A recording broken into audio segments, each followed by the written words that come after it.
Alright, so this week we watched Half a Loaf of Kung Fu. It's from 1978. It made it onto my list because it's an Asian film. It stars Jackie Chan. I saw that and I was like, well, he's usually entertaining, so why not? It is a martial arts action comedy, and IMDb has given it a 5.6 out of 10, and I can't disagree with that. It's a little bit rough around the edges, but the foundations are strong. I don't know. It could be better, but it's early Jackie Chan. It's when he's still working with the Hong Kong studios for basically very small production budgets.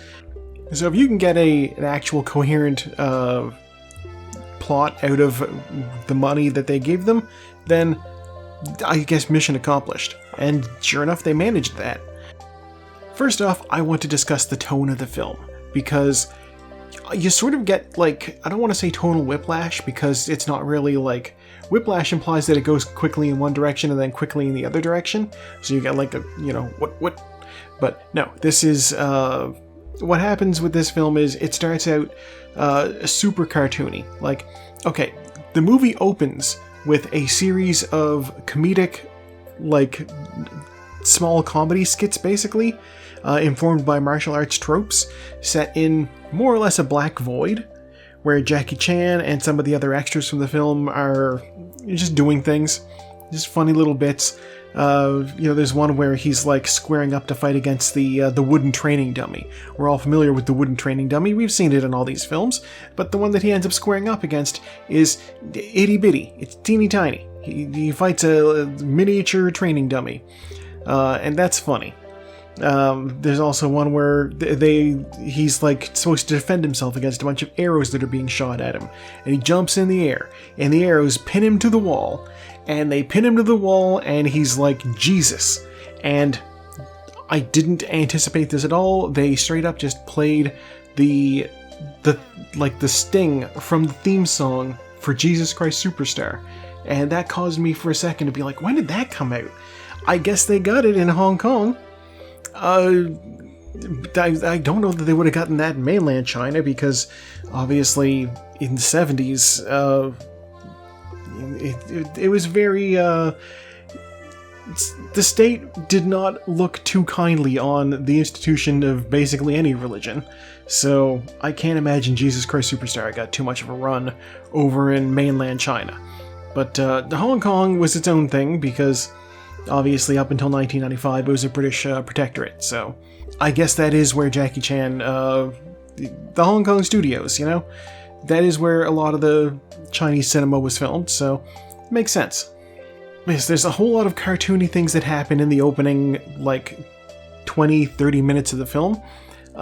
They speed up the playback of the film to, like, make people look like they're moving really fast, specifically, like, for comedy value. Like, something will scare somebody, and in order to make it look like they've run away very fast, they just speed up the film. That sort of thing. And there's even a full-on Popeye sequence. Like, Jackie Chan, his character's having a dream about getting beat up by a bunch of guys. And they end up, like, plunking him down on the ground in front of a plant. And he looks down and he sees the plant. And then he eats the plant. And then the Popeye theme plays, he flexes his biceps and he beats them all up. And I'm like... At that point, I was watching the English dub. And I thought, okay... is that like a thing just in the English dub? So I pulled up the original Mandarin, and oh my god, they had a Popeye reference. So Jesus Christ Superstar and Popeye, they're getting Western influences in their films, I guess. I didn't expect Popeye to have that big of a reach, but here we are. But yeah, the tone of the film shifts. Like, it starts out super cartoony and over the top, and it winds up going to be, like, kind of grounded. I say kind of grounded because it is still a Jackie Chan film, and if you're familiar with how he fights, they're not really that grounded. He always has, like, a lot of acrobatic sequences. In his early career, he was doing a whole lot of, like, if you've seen Drunken Master, he has exaggerated motions, and it's all kind of comedic, just the way he moves. Like, his fights aren't played straight the way that a Bruce Lee fight is, you know? Everything is kind of jokey. His dodges, kind of jokey. So, but they does still get grounded plot-wise, at least. You don't get any more of this, you know, sped up running. You don't get any more Popeye references. You get Jackie Chan's whimsical movements and attacks in fight sequences, and that goes extra when he's working with second person. I really have to believe that this movie may have, like, been informative for him, for, like, preparing way down the road, like 20 years later, for his breakout success, the Rush Hour buddy cop series. Solid movies, questionable stuff in the third one, but, you know, that's gonna happen when you invite Roman Polanski to be on your film. Oh, bro. But yeah, he does a couple of team-up sequences in this where he's, like, working with other people, and they do the whole thing where they're like, oh, you roll across my back and then kick somebody, I will take your arms and I will sort of fling you at somebody and then you kick them, that sort of thing, you know? Jackie Chan, his character's name is Gong. He is kind of a talentless itinerant who's looking for work, and he winds up landing a gig in a palace, and as he's being given a tour, he sees a house and they're like, just stay away from that, there's a witch that lives there. And he's like, oh, weird. And then he comes back later on. He's like, he raids the kitchen for food in the middle of the night, and he decides he's gonna peep at the witch. So he has a look through the paper that is the wall of the witch's hut, and he can see. And his tour guide comes along and is like, hey, what are you looking at? And then he ends up getting killed by the witch. And the guards are all like, hey, you killed that guy or something. And so they're chasing after him. And so he runs off, all fast motion. And, like, the witch winds up being the leader of a group called the Five Poisons Sect, which at this point in the film means nothing to us. But this will come back later. While he's on the run, Jackie Chan's character encounters a bounty hunter who's fighting a criminal. The two of them wind up killing each other. And Jackie Chan collects the reward money for the dead criminal, and also he loots their bodies like a good adventurer. Clearly, you know, I've played enough games that I know you always gotta loot the bodies. There's valuable things in those pockets. He ends up picking up the magic whip that the bounty hunter had, and a fan that had poison darts in it from the criminal. And so he has these things, and the magic whip gets the attention of an elderly beggar when he goes into town to collect the money. And the beggar is the one who ends up, like, actually putting the plot of the film in motion. You know, we're about 30 minutes into the movie, we ought to get some plot going, right? The elderly beggar winds up saving Jackie Chan from the Five Poisons sect when the witch comes after him. Turns out she's not a witch, but she is like a martial artist who knows poisons. So he saves him from her, and then they meet up, and he's like, I need you. Well, Jackie Chan wants to be like, he wants to train under him, and he's like, no, I don't do that. But here's what I want you to do. Take this. And he takes, like, a necklace that he has, and he hands it to him. He says, this is a random thing I own. I need you to take this, and I need you to go find this guy in this other town. And show him this. But don't tell him you work for me. Like, don't say that I'm your master or anything, because I'm not. So off he goes. I love that they just, like, they frame this as, here's a random thing I have. Have fun. And I do want to say that I think the aforementioned tonal shift of the film is informed by Gong, our protagonist, actually learning how to fight. Because at the start of the movie, he doesn't really know how to fight. He beats up a big guy, except he doesn't beat him up, he just, like, throws eggs at him, and then while he's distracted by the eggs, hits him in the head with a piece of lumber. That's not martial arts. That's flailing wildly. And while that can work, it doesn't take skill, it takes luck. But along the trip, a young beggar with a staff keeps appearing to teach Jackie Chan 2 moves. He's like, I have a couple of moves for you to learn. And he'll show him 2 moves, and he'll say, now you try them. and he'll practice the 2 moves, and then off the guy goes. And I guess after learning about 8 of them, he counts as a master, so suddenly he's able to fight along with the rest of them. And when he learns how to fight, he stops being this coward who runs at the sight of everything and actually is like standing up with everybody else and doing the thing. So that's nice. There is a sort of duo of antagonists.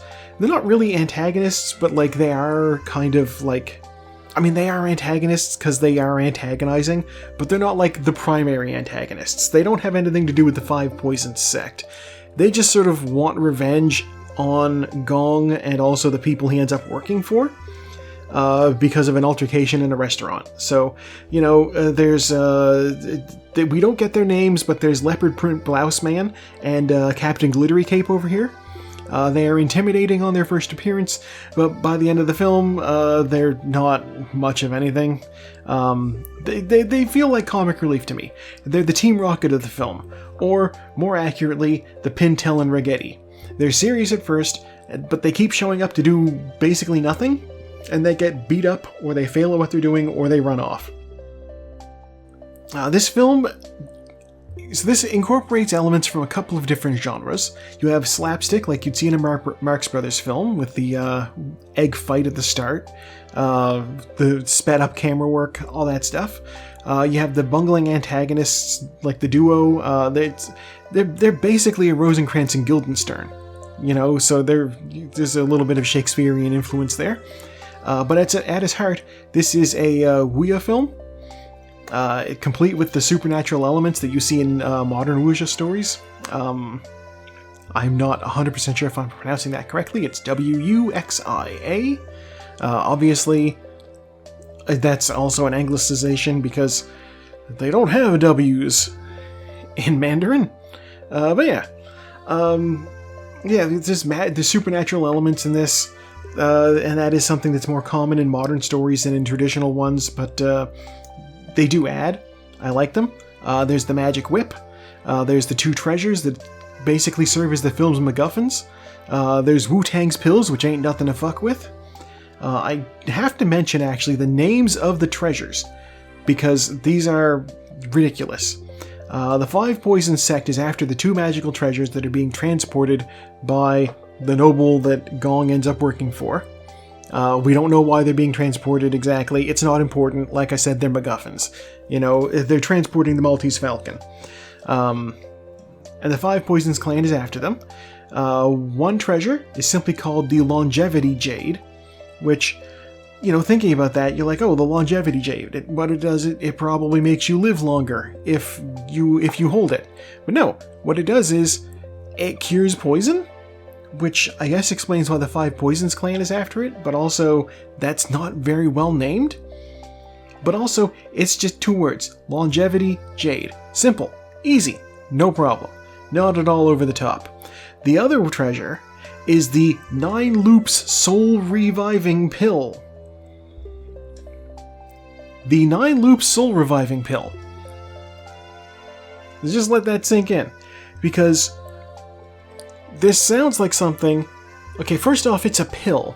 So, like, is this a one-use treasure? Is that what this is? Is this like in a Dungeons & Dragons campaign, where you get, like, a potion as a magical item? And you're like, well, I'll drink the potion of Cat's Grace in battle, and then I'll be slightly better at fighting enemies for, like, the next 20 minutes. Is this like a one-use thing? Because it's a pill. And it's called the 9 Loops Soul Reviving Pill, which makes it sound like something you use to come back to life after dying. It's not that. It's not even close to that. They just said that it gives you, like, bodily strength. What? 9 loops? Soul reviving? Pill? I don't understand. It's not a bad movie. It was entertaining. You know, I chuckled a few times. You know, this is, like I said, it's early Jackie Chan. Criterion has the original language, and also it has an English dub. I started off with the English dub, and then I switched over to the original language because I wanted to be sure that they were actually, like, including this Popeye reference. They did actually include that Popeye reference. I can't even believe it. But yeah, I even think that the original is probably dubbed because I've heard Jackie Chan enough to be able to recognize what his voice sounds like, even when he's, not speaking English. And this didn't sound like him. I don't know. I think this might be dubbed. But also, it was, 50 years ago, so maybe not so much. If you're looking for wacky martial arts, there's probably other options, but if you've exhausted everything else, then feel free to give Half a Loaf of Kung Fu a watch. And hey, speaking of giving something a watch, here's what we're gonna watch next time. Go! Alright, they are all headed out into the gutters. They have all found their way into the gutters, down here into the main level of the dojo. They will come around this way. Out front is Bazin Meadow, apparently. That doesn't seem right. No, out front, Never Weaken, Night Moves, After Hours, Teorema, Never Weaken, way out front. Not way out front, but it's got a commanding lead. Put it that way. They split up. They go down into the bamboo obstacle course. They get the speed boost. They skip over... This is a jump. Okay. Never Weaken is out. Teorema is out. Night Moves and Jane B. Paragnis V are coming up. Oh my gosh, so many casualties. They're in the spinning obstacle course, the airbending obstacle course. We've all seen it. Tenzin is well familiar with it. Down here into these spinning guys, once again, beating up our balls. Ouch. Jane B. Paragnis V, followed by the Doom Generation. And then way in the back, things like Dead Calm, Cecil B. Demented, Fear City, which I have watched already.